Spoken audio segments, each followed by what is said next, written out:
And we refuse to go on in our heads for many, many reasons. So it could be guilt.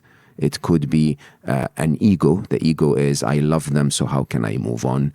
It could be a fear of like, what happens if I move on? Will I forget them? It could be anything. And you have to respect that.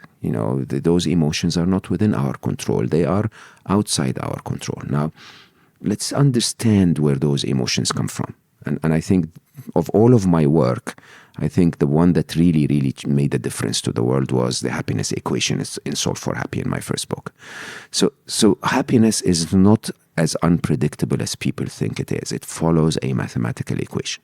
And the mathematical equation is very straightforward. It's events minus expectations. So any moment in your life you felt unhappy was a moment where the events of life missed your expectations of how life should be. Okay? The example I always give, some people may have heard it before, is rain. Rain doesn't make you happy or unhappy. There is no inherent value of happiness in rain. Okay? Rain makes you happy if it's your ex-boyfriend's wedding. It makes you very unhappy if it's your wedding.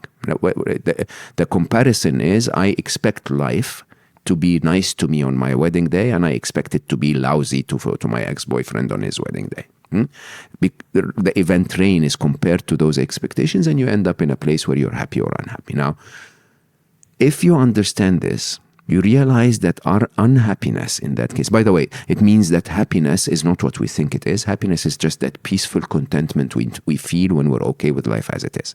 It doesn't matter what life is. Okay? What matters is that we're okay with it. If you can be okay with life when it's tough, you're going to feel contented and peaceful and calm inside, and that's the feeling